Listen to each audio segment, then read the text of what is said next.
Let us bring on my very good friend, whistleblowing journalist, also the creator of Panquake, which we're going to talk about as well. Get some updates on what's going on with Panquake. Let us welcome to the show, Suzie Dawson. Hi, Graham. Thanks so much for having me. Great to see you. Yeah, nice to see you too. I know it's, you called me last week. We'll get to Panquake and Assange, but we want to talk about Annelise Garcia, who sadly was killed in a hit and run last Thursday in California, and which has just been heartbreaking for all of us that knew her in the indie media world. She was a pretty special person. And she had been working for Panquake, which she was great at. But you have set up a GoFundMe because why don't you explain the GoFundMe, and Kate is putting it in the chat. I'll put it up on the screen. So it's on our screen right here. How people can help support Annelise's family. Thank you so much. I really appreciate that you're promoting that. Let's start at the beginning, because it was actually you that basically introduced Annelise and I. I had seen Annelise appear with Steph Zamorano and with our very own Taylor Hudak on the Annelise show, I think back in January of this year. And I remember thinking, wow, like, who is this super talented host? Because even though she had quite a small following, it was a relatively new channel, her super bubbly, engaging personality just came through from the first viewing. And I remember thinking, I literally thought to myself, like, this girl's going to be big. Like, this girl is going to gain a really big, significant following because she's just so engaging and just so, I would say, even exuberant in the way that she approached every topic, truly engaged with the content, truly engaged with the guests. And I remember being really impressed by her as a presenter, but I just thought of her as being like a YouTuber presenter, independent media person. I hadn't thought of her in the context of a potential employee for Panquake or Talk Liberation or anything like that, until we got to later on in the year and we started doing behind the scenes looks at Panquake for influencers. So a number of super cool friends of ours and high profile individuals and endorsers have had the opportunity now to actually get to look at Panquake, what the UI looks like, how the application functions, the capabilities of the application, and to really absorb it visually. And we invited Annelise, along with Graham Elwood, to be a part of one of those viewings. And Annelise came and she was just blown away by it. She was so enthusiastic about it, loved it, wanted it fast. And I got to talk more with her, and I got to talk about the business with her and the product and our team. And I realized this person is like really something special. And she was telling me a bit of her work history, and I realized that her work experience was perfectly in line with the types of needs that we had as an organization, and we were hiring at that time. And so I, off the cuff, offered her a job. And this is super unusual for me, to be honest with you, because I usually take like a really long period of time to get to really know someone, get to trust someone before I would ever consider bringing them on to be a part of my team. Most of the people who work with me have worked with me for like long periods of time on multiple campaigns, multiple projects. But she was just so special, and I just recognized that in her straight away. And so I offered her the job, and I think within a week we had signed her up and contracted her to come to work for Panquake and Talk Liberation. And she just hit the ground running, Graham, like nothing I've ever seen. And I was really like just trying to give her a little bit of work and a little bit of this, a little bit of that, so she could like get accustomed to what she was doing and get to know everyone. And she would just come back to me every single day. Done that, need some more. Done that, need some more. Give me some more. I want to try this. What about this? I could help you with that. And she, like, honest to God, like, I really consciously try not to like build dependencies on people, but she was so competent. She was so engaged and just brought 100% of herself every single day into every single task. and she would constantly go above and beyond. Like, I would give her a task and she would come back with it done like better than my wildest dreams, without me having had to tell her, oh, please fix this, please improve that, please do this. She would go the extra mile always without being asked. And what she would bring back to me was spectacular. And I always used to say to the team, the thing I love the most about Annelise, like from the perspective of being her manager, the thing I love the most is I never had to like go to her. I never had to be like, I wonder what Annelise is doing, or I need to follow up on this or that, because every single day, text from Annelise, this is what I've done, this is what I'm doing, this is what I'm going to be doing. Is there anything else I can be doing? Can I help you in any other way? She was honest to God. She was like this every single day. She's so proactive. And like I actually shared after her passing, I shared the last message I received from her and the last voice memo. The last voice memo she sent me is just her giggling. It's her infectious giggle. And if you knew anything about Annelise, like she had this laugh that you've got to hear it. If you go to Suzie 3D YouTube channel, which I barely ever post on, but I posted this little clip after she passed, and you listen to it, you can hear her laugh. And she had the type of laugh that you just can't not laugh with her. Like, it just makes everybody laugh. The way, it's not even a laugh, it's a giggle. She giggles, and it's just hilarious. So that was the last voice memo I got, was just of her laughing. And I think that was like, would have been not at all long, maybe hours before she died. And the last text message I got from her, the last instant message, was literally like, hey, I know you're really snowed under, working really hard at the moment, so please tell me, is there anything else I can do for you? I'm here and I want to help you in any way possible. And that was the last message I got from her. And that is so typical Annelise. Like, Annelise always somehow had more to give. And it's so rare to find a person like that. And it's so special to find a person like that, and to have had that person in your life. Like, I feel so grateful that I got to know her and that she was part of my team. But then you start to learn about her daily life, her personal life, and her family life. And once you learn about that, it just completely changes the dimensions, because not only was she like that with us, but she was spending every other hour of her day giving too. It turns out that Annelise was living with, she had, her surviving family members are her mother and her younger sister. Her younger sister is severely autistic. She can't speak. She's nonverbal. She's been nonverbal her whole life.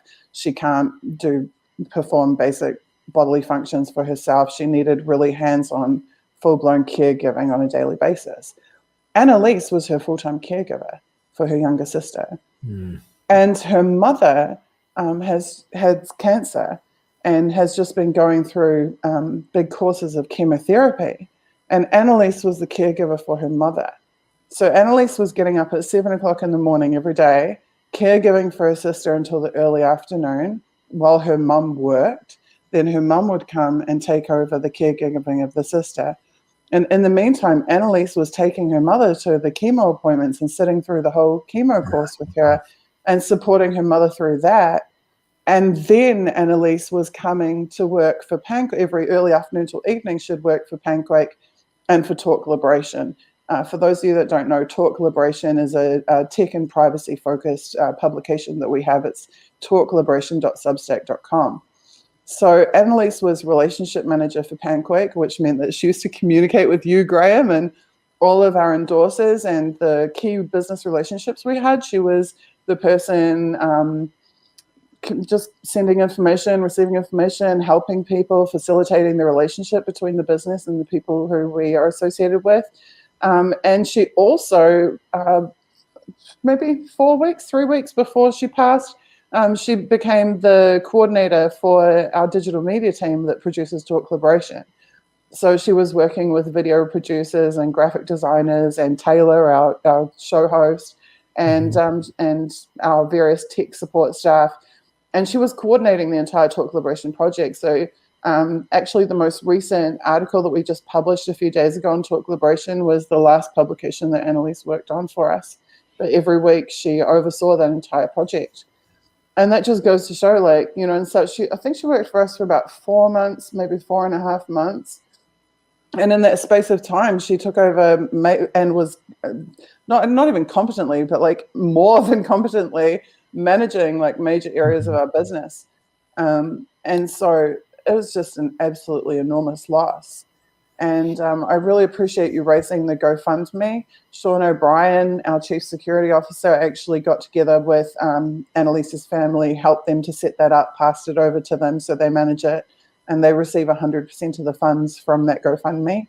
And so we have been trying to do as much as we can. We actually, after she passed, we cancelled all of our messaging on Panquake. I don't know if you noticed on the timelines, but we just pulled all of our promotional content, and we just replaced it 100% with promotional content about Annelise and supporting her family, because we don't feel right trying to sell a software product while they're suffering.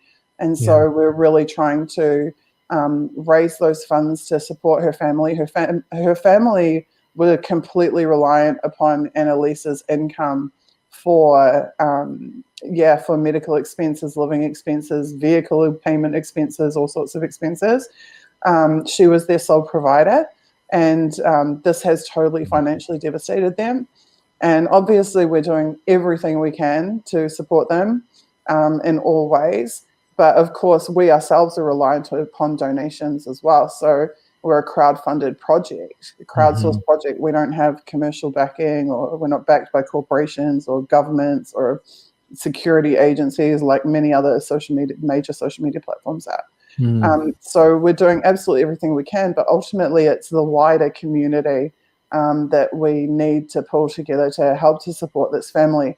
And my last message too on this front is please don't forget them week by week. It's really easy to like hear that Annelise passed last Thursday and to like do something on Friday, Saturday or Sunday and then feel like we've done something. But this family is going to experience the loss every single day for weeks and months to come and years to come. And so I really want to push that support campaign for her long into the future until we know that that family is stabilized.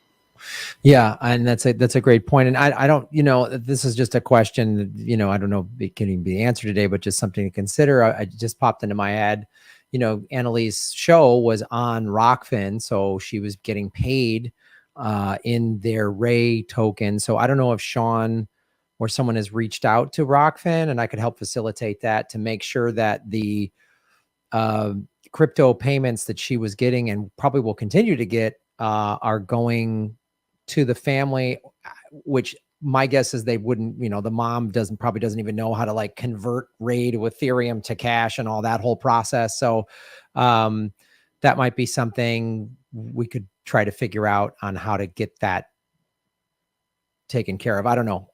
Maybe it's a conversation for you and I and Sean to have with Martin from Rockfin at a later time to figure out, because that, is assuming is a potential. I mean, she's got content up there that people on Rockfin can tip anytime, day or night, 24/7. So that is something to maybe think about, because I just thought like there's like actually that's a revenue stream that I appreciate you raising that, because I actually hadn't thought that far. So I really appreciate you raising that, and I'll pass it on to Sean and see what the two of you can organize. Sure. Yeah. I mean, I've got, I know Martin, the head of and I let Martin know that Annelise had passed, and he was, obviously very sad about it. So I don't know what internal conversations they've had over there, but I like and trust Martin very, very much. And we can have a conversation to figure out, I don't know how that would work in terms of the, whatever, she had a wallet set up, I'm assuming. I don't know. We'll have to figure out all the specifics on that. But since this isn't going to, this financial crisis with her mom and sister isn't going to go away anytime soon, we can take the time it's going to take to figure that out. Cool. I appreciate any help with that. Yeah. And I know her family, I should just say her family have been so grateful, and they've expressed over and over again how much it means to them that people are stepping up as a community and supporting them. It's just, I think for them, it's like a gift from the heavens, because, and I mean, this is the fruits of Annelise, all the good deeds that she did in this world while she was here. The support that she's now receiving is a direct result of that. So, this really is, it's Annelise that is bringing this about. But her family are so grateful and so thankful. Yeah, she's a very special person. I had her on this show. I think I was on her show. She did my game show. She was always bright, fun, energy. She was, the first time I met her in person was literally last month. She came to Ron Placone and I's show at Flappers in Burbank. She was in the front row, big smile on her face. We met her afterwards. Ron and I both posted the picture of the three of us after the show. And my last text with her was coordinating this interview.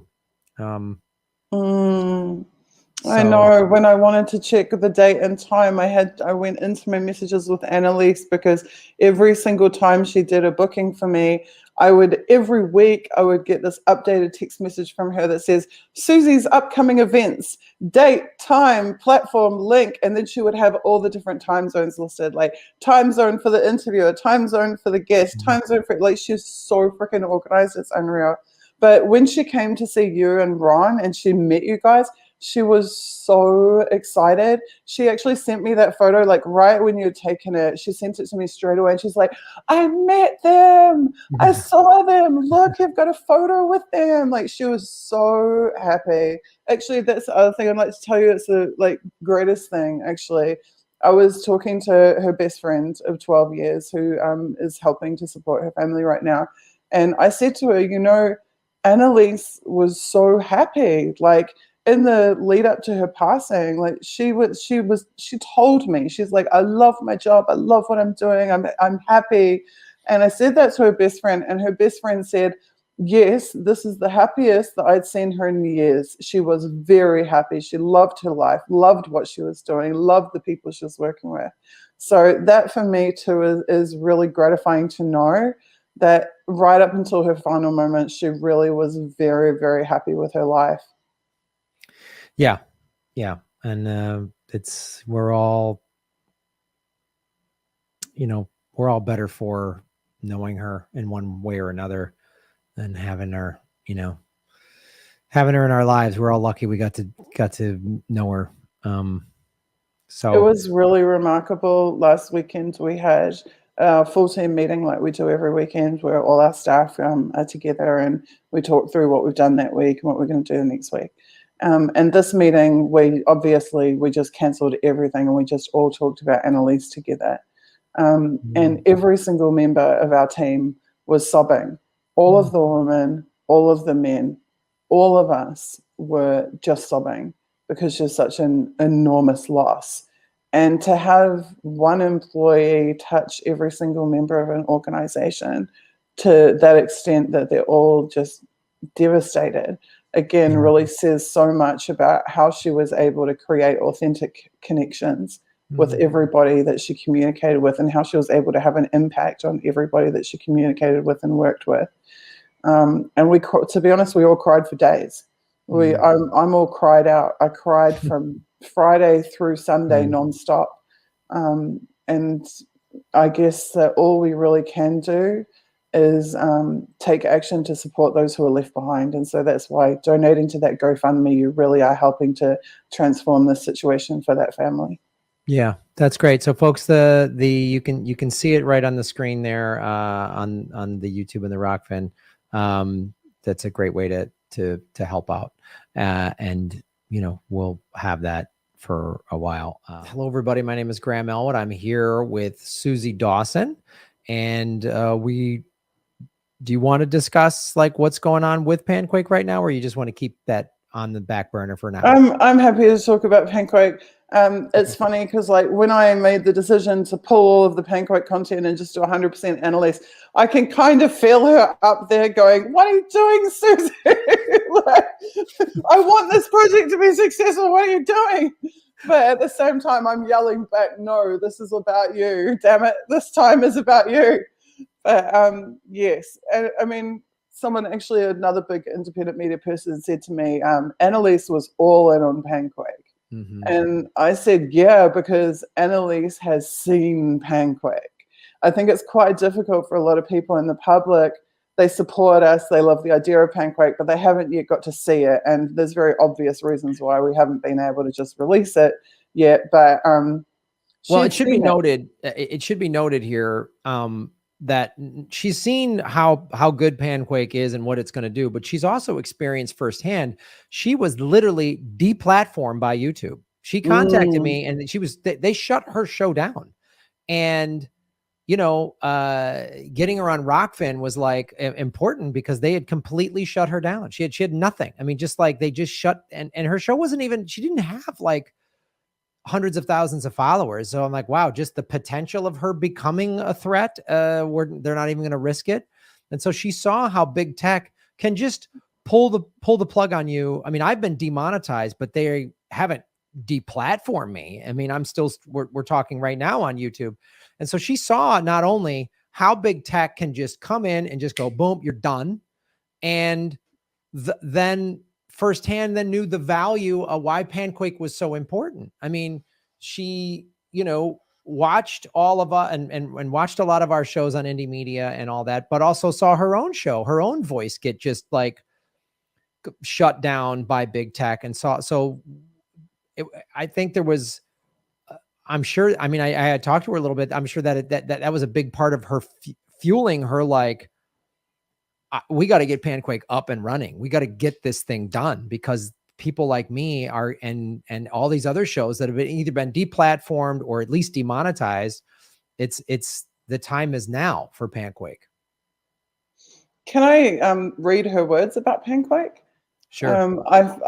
Every month, at the end of every month, we do a delivery meeting, public delivery meeting, so people can know what we've achieved that month and what the next steps are. And at each of those meetings, one of our staff members gives a testimonial about what they're seeing happening and how they feel about the project and the product and what they want the audience to know, what they want the community to know.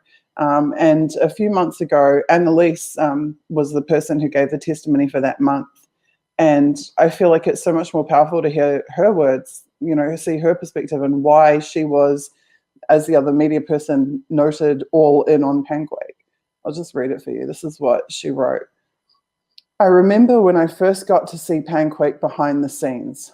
It immediately hit me that it was going to revolutionize the entire social media space as we know it. When I was offered a position as Panquake's relationship manager, I knew right away that it was an opportunity to be on the ground floor of something transformational that will have a massive industry impact. And here we go. She now says exactly what you were just noting.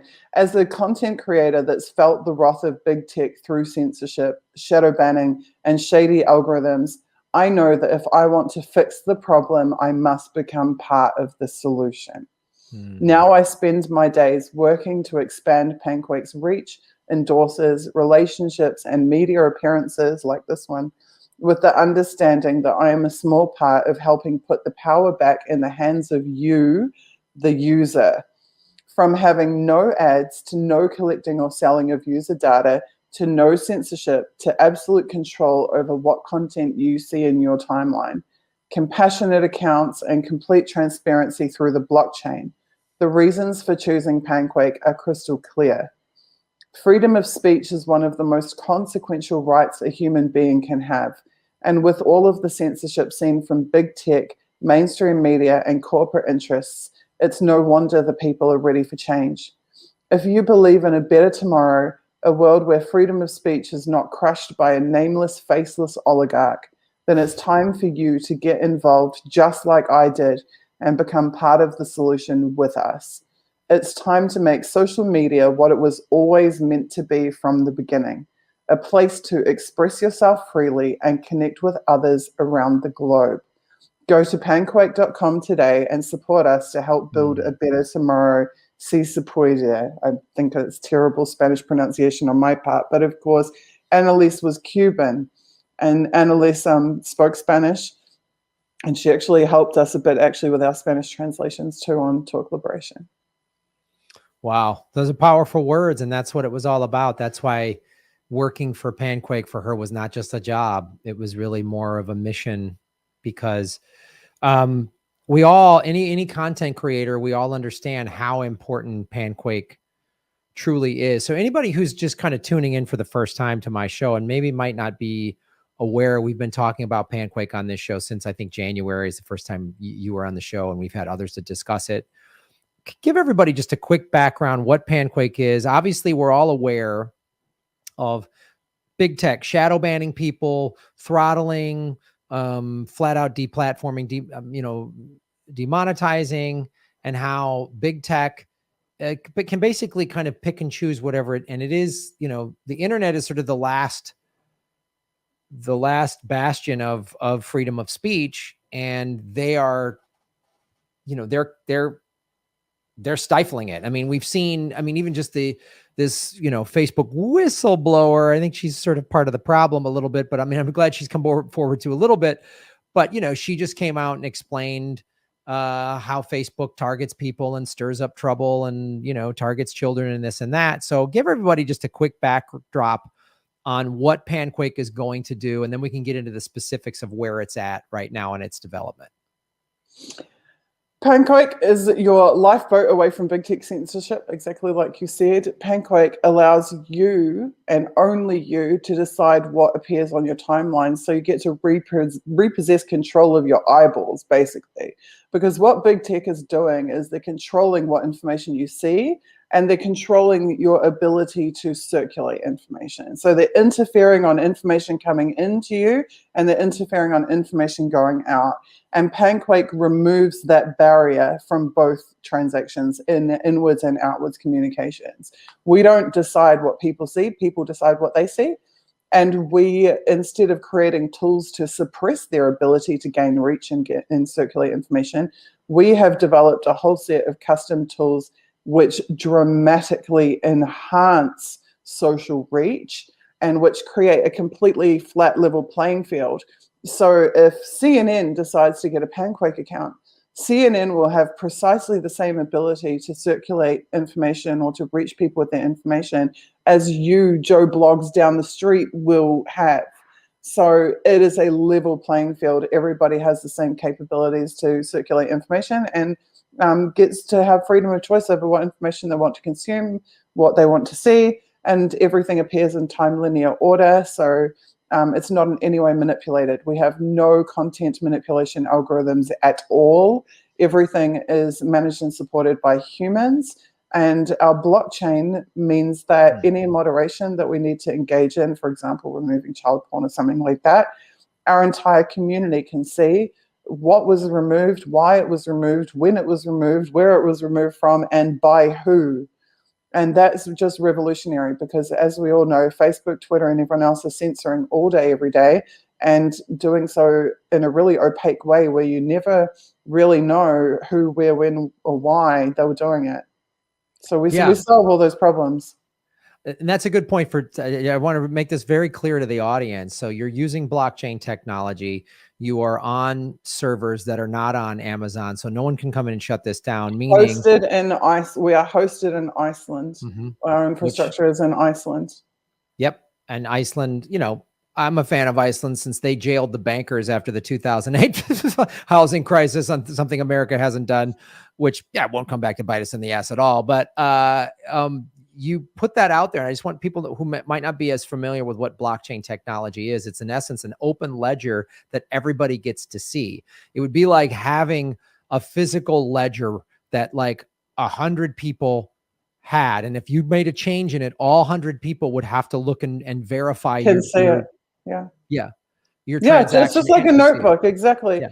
I think ledger confuses people a bit, even because they think of it like as an accounting thing. Oh, right. And it's true that blockchain is often financialized. Panquake is actually a non-financialized blockchain. So we're not recording monetary transactions. We're recording text, content transactions.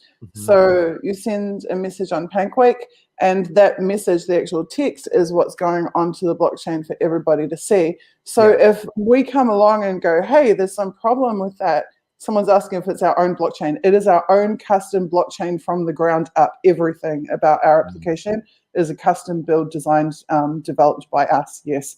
We're not just plugging in other people's stuff. We're not building on Ethereum or building on some other network. Everything is custom from the ground up. Yeah, you're right. Notebook is a better term. And so everybody can see. So if Panquake this person got removed for putting offensive content, and the guidelines will be very clear. You can't obviously put child pornography or threaten to kill somebody or what these very obvious, like that are laws on the books. If somebody violates that law, you'll see Panquake removed this user for this reason and this content. So it's not just some arbitrary, like you just get some like community guidelines and what does that mean? And it's just some robot algorithm that just like pulled you off. You have no idea why. Exactly. And Panquake is going to remove all that so we can all see this happened. You said this was done for these reasons and it was done at this time, and the whole blockchain can verify it. It's not just done behind closed doors, which is huge. It changes things. And you and I, you know, as you've shown me this along the way, I've been like, oh my God, just as a live performer who needs social media to promote tour dates, right? I need to say, hey, I'm coming to this town. I'm coming to your Atlanta. I'm coming to Cleveland. I'm coming to wherever to do a show. Well, like you look at Facebook, I built up and spent a fair amount of money, you know, 10 years ago to build up my Facebook fan page, right? So that any promotion I put goes to all of those people that I paid. And I didn't use bots. I paid Facebook's like, you know, collection of followers. Yeah. And now when I post something on Facebook, my Facebook fan page, I have to pay to boost it. So these 10,000 people that I acquired that want to hear from me, that want to follow me, that want to know when I'm coming to their city to perform, I have to pay again to do it. It's like somebody, Ron Placonius is the best example. It's like you signed up for a Rolling Stone subscription and you want the physical Rolling Stone magazine delivered to your house because you're a fan of Rolling Stone. You want to hear what Rolling Stone has to tell you. And then Rolling Stone decides, I don't know that all these subscribers want to see it. It's preposterous. I mean, it happens on my YouTube. All 77,000 of my subscribers are not notified that we are live right now. They want to be. That's why they click the goddamn subscribe button, but they're not. And it hurts my ability as a performer to promote to people that want to fucking follow me. I'm not like yelling it out on the street to nobody. It's not like I'm handing out flyers at the mall and people are like, oh, who's this jackass? They want to follow me. And Panquake makes that so everyone that chose to follow me will automatically hear what I'm when I'm doing a show, when I'm doing a live stream, when I drop any piece of content online. And that is like, that's huge because social media as a performer is one of the greatest tools because I came up as a comedian before social media, before the internet, when you were dependent upon, you know, somebody like Johnny Carson or just a TV channel to hire you and put you on television. And that's how you got your audience. Well, now as a comedian, any live performer, you can go out and bust your ass and put out content and acquire followers on any of these social media platforms. And then you have direct access to your fan base, but the big tech companies still come in and throttle that shit. And Panquake's going to take that all the way. I went on a little bit of a tirade because it makes me so goddamn mad, but I'm sorry. It's one of the reasons why I'm so in love with Panquake. I think I'm so in love with Panquake, 50% because it's going to change the future of communication and 50% because of all the people who are involved. And the people who are involved are so special. And every single one of them, their heart is in this 100%. And they go the extra mile because of it. Like all of us work ridiculously insane hours and we take, you know, a very small amount of resources and we achieve like amazing amounts of productivity with it. Like our budget is less than 10% of what any commercial company would require to achieve the development progress that we've achieved. So just because the second part of your earlier question was where we're up to with the build. We actually had an enormous breakthrough last month. Last month was, for the first time ever, we actually successfully sent encrypted messages between nodes, which is users, on our test network. We were able to validate the sending and receipt of them. We were able to validate that it's coming from the correct nodes, and that is after those nodes having been authenticated by our authentication server as being Panquake account holders. So the actual core function of the network is there. You can sign up for an account, you can become a registered user, you can send messages between nodes. Those messages are encrypted, and then we can cryptographically verify that that is an authentic message between exactly the users who it's supposed to be visible to. So that was huge. That was absolutely fantastic for us. And bearing in mind that 9 months ago, we were just an idea that we said, hey, public, we've got an idea. Are you interested in this idea? Should we do something about this idea? And the big resounding answer from everyone was yes, yes, yes, please do it. And we thought it would take us 8 weeks to raise our initial 50K that we needed just to set up business infrastructure. And we raised it in 3 weeks. And that showed us like how much people wanted this. And so then we moved into phase 2 and we started fundraising for the actual coding of the application to hire developers on. We were scheduled to start coding on June 5th, and we did start on June 5th. And so starting literally from June 5th, and then by end of September, we have got so far as we're actually exchanging encrypted messages on the network between authenticated accounts. This is like enormous development progress for a 4-month window of time, which is nothing in development terms. Like in development terms, it could easily take 2 years to get to this point. So we have been like grease lightning all year. And it's because of the combination of the dedication of the people who work for us and how committed they are to achieving this, and the incredible support from the public. And so we will have to, in the coming months, aggressively fundraise, complete the rest of our phase 2 funding. Then we move into phase 3, which is our final funding round. And that's what will fund our ability to buy all of our big server infrastructure that we need to install to be able to host millions of users. It will help us to hire on like technical support staff, customer support staff, people to support the rollout of the product and support the customers who use the product after that. And that's the final phase. So that's, if you think of it as a 3-phase project, we're just about at the end of phase 2, and then we'll be heading into phase 3, and then that will be the final journey to actually getting this out to where people can use it. So absolutely, first of all, I want people to donate to Annelise's family. Second of all, I'd like people to donate to Panquake. And if you go to panquake.com and hit the donate button, you can do that. Also, even if you can't afford to donate, and even if you don't have $1 to your name, sharing really does help an enormous amount, just raising awareness, because we don't have a corporate marketing campaign. We don't have advertising managers. We don't have any of that stuff. This has all been word of mouth. We've got over 3,000, I think 3,100 something people have donated to us completely from word of mouth. All of our support base has been from word of mouth. Yes, we've been beavering away, Zach Curtis. That's absolutely fair to say. Definitely. And so I also want you to know that if you go to talkliberation.com, you can sign up for our newsletter, which is all about big tech, privacy, law, security, all that type of stuff. And you can do that for free. Or you can pay the $5 a month for a subscription, and that $5 a month gets funneled straight back into the Panquake build. So all of the money that we earn from Talk Liberation, we add on to our donation totals on Panquake. So if you want to support Panquake on an ongoing basis, you can do that and get amazing written and video content just by signing up at talkliberation.com. Yeah, so it should be known, folks. You can go to panquake.com to support Kate. If you could put that up in the chat, that'd be fantastic. And then I like saying this as well. It's that, and then also Talk Liberation to sign up for. I'm putting that on the screen. These are all the free ways. I understand there's people out there who money is tight. The pandemic's been tough on a lot of people. So if money's tight, there's all these free ways, like signing up for Talk Liberation, you know, all these things, these little, just following Panquake on Twitter, all these little things add up. These analytics really do add up. And so there's a lot of things you can do. Don't feel bad if money's tight at all. I get it. I've been there myself. So there's all these free ways to help support the show, support Panquake.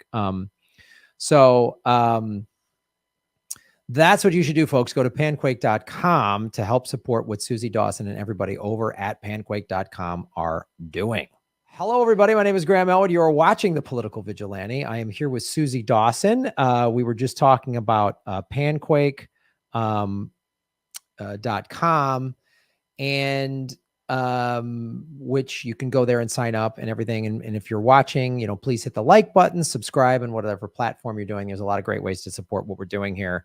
And I wanted to talk to you because obviously we met because you were doing these Julian Assange live streams. You're a big advocate for freedom of speech and Julian Assange specifically, and WikiLeaks, which is one of the reasons you've started Panquake, is because you've seen how big tech and has been working hand in glove with the intelligence community. It's data collection, it's control, and all these other things. So I wanted to talk to you a little bit about these. Well, it's revelations for people that aren't paying attention. You and I, we all knew the CIA has been trying to kill Julian Assange. It's not like news for us, but to see like the mainstream media go, oh, shocking revelation. That actually, I was like, wow, I didn't realize they were actually going to talk about this. There's even talk. It sounds like maybe even Congress is going to have hearings on was the CIA doing this, because the CIA is basically a rogue organization, and they have been since its inception after World War II. And they can do whatever they want. They get whatever budget. Their budget isn't even on the books. When we talk about the bloated American war budget, the CIA's budget isn't even on that. Like, they get to do whatever they want. So I really wanted to, talk with you about how you see this, the corporate media putting out that the CIA tried to wanted to kill him, and that there might be a hearing. How do you see all this playing out with you have years of experience of tracking the intelligence community. You did your 1 versus 5 Eyes campaign. You are watching what is happening and is continuing to happen to Julian Assange very closely. How do you like, what is this? How did this happen? Like, what's going on? Like, every time there's something like kind of seems like it's good news with regards, I'm always like, what's the trick here? Are they, I don't trust these people at all. So how do you see all this playing out right now? So I think there's a lot of political positioning going on. I think it's pretty convenient for Biden administration officials to be able to go, Trump bad, Pompeo bad, Trump CIA bad, Biden CIA good. That's pretty much my interpretation of it.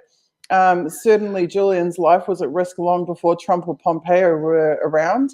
That said, what Trump and Pompeo did to Julian was absolutely disgusting and immoral and probably illegal. Though I'm not a legal expert, but I would imagine that plotting to assassinate a journalist in a Western country is probably not above board at all. Feels like it doesn't jibe with freedom of press and freedom of speech. I don't know. I'm not. I'll tell you what, it jibes with the friggin' Trump's first trip to stroke the orb in Saudi Arabia. Yeah. Yeah. Right. I mean, it's very Jamal Khashoggi of him, isn't it? Yeah. So just goes to show that Pompeo and Trump's ethical standard was about the same as Saudi Arabia. Well, I mean, yeah, I mean, you bring up great points too. And this is sort of ridiculous, always blaming the other party or the last administration. Like, oh, Pompeo and Trump tried to have Assange killed. Gee, who really went after him and put him in jail? Oh, or Barack Obama. That's right. That's, His vice president was who? Oh, that was Biden. And what was Biden on mainstream media saying? Assange is a high-tech terrorist. Biden was framing Julian as a terrorist when Julian was a journalist and a publisher years before Pompeo and Trump showed up. So I don't give Trump and Pompeo a pass, because I think what they did is absolutely disgusting. And I think they should be raked over the coals for it. But it's definitely a bipartisan political persecution that has spanned multiple administrations. And Biden's administration can't gain any moral high ground until they drop the charges and let Julian go home to his family. Yeah. So, yeah, I mean, it is such a great point. It's the thing that is so maddening and the media goes right. The media is part of this, charade. Yeah. Like you say, we should be highly critical of Pompeo, who flat out said he lied. We should be, and Trump, we should be highly critical of, Gina Haspel, that was the first female head of the CIA, who was in favor of torture. But so is everybody. But then we can't, it's always this, everything.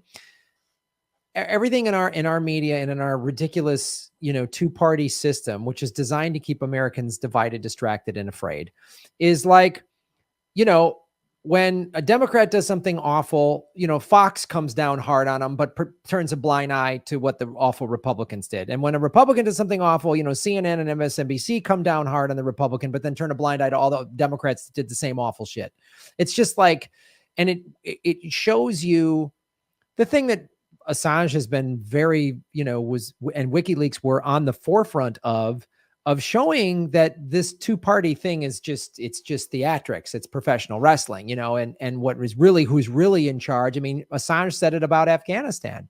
This isn't about freedom or getting the Taliban or protecting women. It's about just keeping the never-ending war machine going.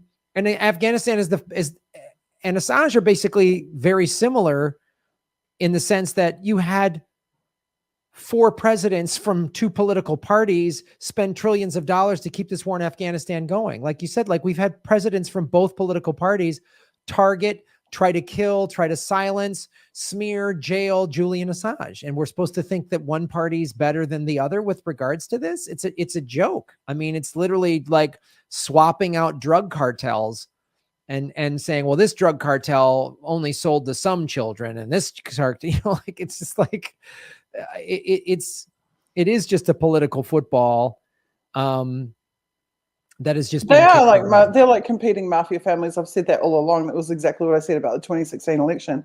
I keep getting asked, which side is better or like a lesser of two evils, and I said, like, as far as I'm concerned, this is the Trump mafia family against the Clinton mafia family. Which mafia family would you like to pick?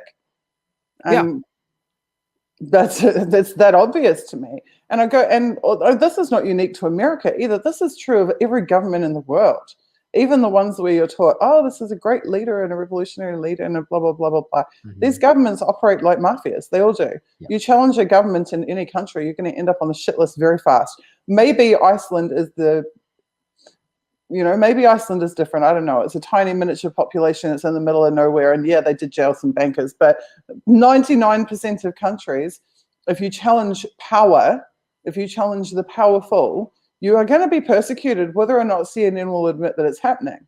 Yeah, it's absolutely correct. And the U.S. State Department gives these veiled threats or sometimes just outright threats to countries that don't play ball. I mean, if you're a country that goes, gets off the petrodollar, you forget it. You are getting one between the eyes. And they use the media, just the way the mob just goes like, oh, be a real shame. Yeah.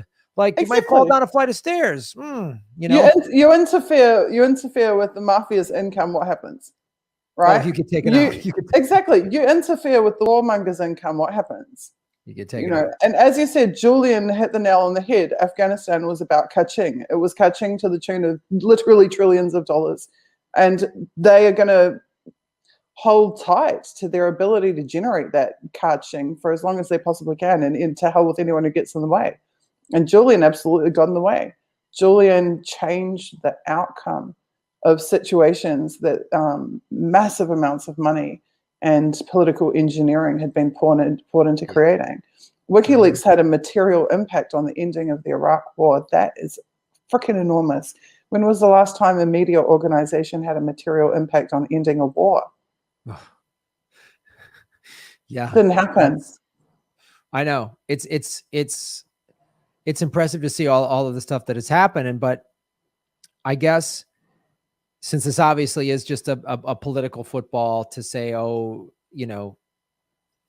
always with that, it's always like anytime something comes out about the CIA, it's always talked about like it was in the past, like, that was bad back then. But now, like you say, like the Biden CIA is good. It's got rainbow flags and inclusion, and it's great the way it stages coups and is completely has no civilian oversight at all, which our government was supposedly set up to have a government buy-in for the people. So if the government got out of control, the people could go, wait a minute, but we don't have that. We have a kleptocracy run by oligarchs.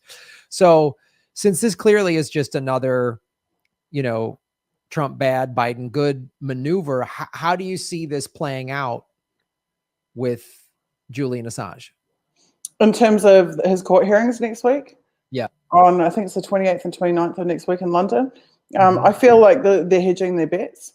So if this goes against them, they can be like, oh, well, we'll investigate the bad people at CIA under Trump who like have created the situation. And if it goes for them, I think they'll just let it all die down and actually extradite Julian. I think it's not what I want to believe, but it is what I believe, that they are absolutely committed to trying to get him onto American soil. I truly believe that. I believe that the the unelected leadership, who Snowden and many others have pointed out don't have 4-year or 8-year terms, but have 40 or 50-year terms at the intelligence agencies, have been gunning for Julian since at least 2009, arguably a little bit earlier than that. Certainly all of the Obama presidency was them going after Julian as hard as they could, and in multiple jurisdictions and multiple agencies. They had FBI on him, CIA on him, DOD on him. They had international agencies on him. They've got international governments on him. I mean, simultaneously at one point, Julian was being persecuted by the US, persecuted by the UK, persecuted by Sweden, persecuted by Ecuador, and left to hang out to dry by Australia. 5 freaking countries actively involved in trying to destroy him, his organization, and his life. That's why this situation persists. That's why you see administration after administration after administration continuing to hound him to his death. And it's absolutely disgusting. And it's a direct attack on the public's right to know. It's a direct attack on the public supposedly having the right to know what their governments are up to, and having the right to know what these intelligence agencies are up to. And it's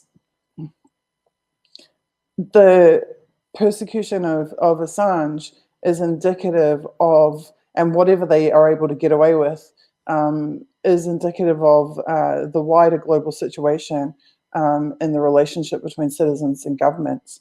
And that's why we have to win the fight. That's why we have to push back hard enough to win this fight, because look at the world since Julian was arrested and silenced. Look at the world we had when Julian was free to publish. Look how governments feared him. Look how governments were consumed by what he's going to do next, by what WikiLeaks is going to do next. Their focus, they were put in a defensive position because they never knew which of their dirty secrets was coming out next. Since Julian's been put away, these people have been running rampant. They've been having a field day. And the situation in terms of civil and human rights for as whole societies has degraded dramatically, and will continue to do so. So the fight to support Julian and to free Julian is really a fight to secure a future for all of us. Great. That's very true. Very true. So it's and he's an amazing guy, and he's a cool friend, and he did a massive amount to support particularly independent media, young journalists coming up. And I'm telling you that because most people don't ever get to hear that. And I know it's true from my own personal experience. So I'd just like to add that too, because a lot of time and effort and MSM narratives and money went into churning out smears about Julian for 10 straight years so that people wouldn't know who he really is and they wouldn't understand his real character. But I know his real character. He is a good, fundamentally good, giving, self-sacrificing person. And we should respect him for that. Well, thank you so much, Suzie, for sharing that with us. I know it's probably getting late where you're at, or early. I don't know. But any final thoughts? Yeah, I've got one thing. Okay. I'm actually going to read you a couple of sentences here that I have about it, but I can't give away too much. If you closely watch my Twitter timeline over the last month or so, I have hinted, I think on 2 occasions, that we have got a massive, extremely significant, groundbreaking and memorable investigative series coming out on Talk Liberation. It's being co-written by myself and my colleague Sean O'Brien. I can't tell you very much about it. I can tell you that it directly relates to WikiLeaks and Julian Assange. that it is based on primary source documents on which nobody else in the world has reported, and that it reveals things that have been long suspected, but for which there was no hard evidence until now, and that it will be hugely consequential and significant, particularly to everybody who supports Julian and WikiLeaks. You should know that it's coming. More information will be released soon. If you want to know when it comes out, you need to go to talkliberation.com to us, which will redirect you to our Substack, and sign up. You can sign up for free. You don't have to pay us money if you don't want to support, or if you can't support, that's fine. But just do the free subscription, stick your email address in, and you'll get emailed when that is released. Keep an eye on my Twitter. We will be announcing the campaign and hashtag around the releasing of these investigative pieces. The little piece I was going to read you is that from ex-CIA Director Mike Pompeo overtly threatening WikiLeaks in an official CIA capacity in 2017 to the UC Global scandal unveiling extensive physical surveillance at the Ecuadorian embassy, the US government versus Julian Assange saga continues.